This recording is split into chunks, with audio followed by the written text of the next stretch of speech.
Embryo freezing का process किसी science fiction से कम नहीं लगता। एक एम्ब्रियो को हम -196 डिग्रीज पर कई सालों तक रख सकते हैं, वापस उसे नॉर्मल तापमान पे लाके जब यूट्रस में डालते हैं तो वो वापस एक बच्चे में कन्वर्ट हो जाता है। आज मैं डॉक्टर प्रिया भावे चित्तावर ये फैसिनेटिंग प्रोसेस आपको लाइव एम्ब्रियोलॉजी लैब से दिखाऊंगी। मैं आपको एक्चुअली एम्ब्रियो ट्रांसफर होते हुए दिखाऊंगी और इसका प्रोसेस भी समझाऊंगी। तो आइए चलते हैं एम्ब्रियोलॉजी लैब में, देखते हैं एम्ब्रियो फ्रीजिंग का प्रोसेस।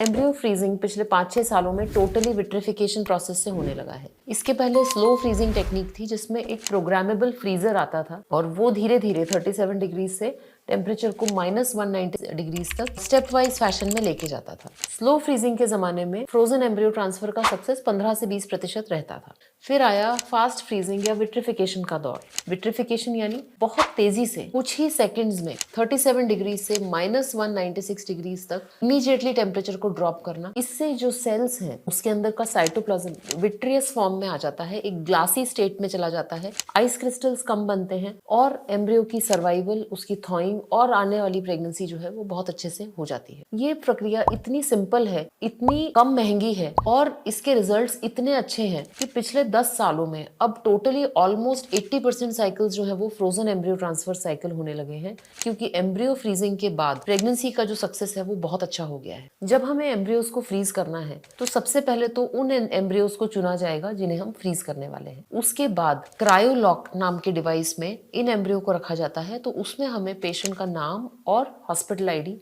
एंटर करना होता है। इसके बाद विट्रिफिकेशन मीडिया को यूज करते हुए हम ये प्रोसेस करते हैं।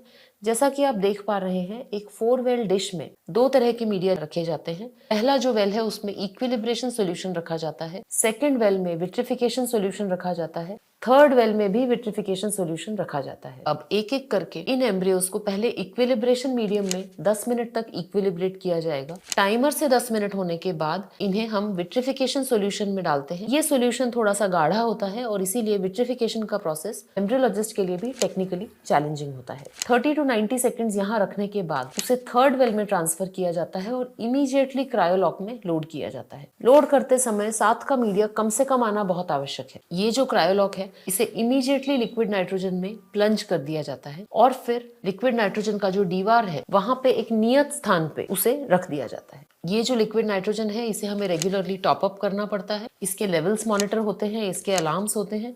तो ये जो स्टोरेज है ये बहुत ही स्ट्रिंडेंट होता है। कोई भी इन्फेक्टेड सैंपल्स जो है ये एम्ब्रियोज के साथ नहीं रखे जा सकते। तो जिन पेशेंट्स को कोई संक्रामक बीमारियां हैं उनका जो एम्ब्रियो फ्रीजिंग है वो एक अलग कंटेनर में होता है, बाकी पेशेंट्स के एम्ब्रियो से अलग होता है। ये जो पूरी प्रोसेस है इसमें कुछ ही मिनट लगते हैं, पर इसमें टेक्निकल स्किल बहुत इंपॉर्टेंट है। जितनी अच्छी स्किल होगी उतना अच्छा विट्रिफिकेशन के बाद का सर्वाइवल होगा और उतना ही अच्छा आपका प्रेगनेंसी का चांस होगा। आशा करती हूँ कि ये जो पूरी प्रोसेस देख के आप भी बहुत फैसिनेट हुए होंगे और इसके बारे में यदि आप कोई भी जानकारी चाहते हैं तो कमेंट्स में हमें ज़रूर लिख भेजिए। धन्यवाद।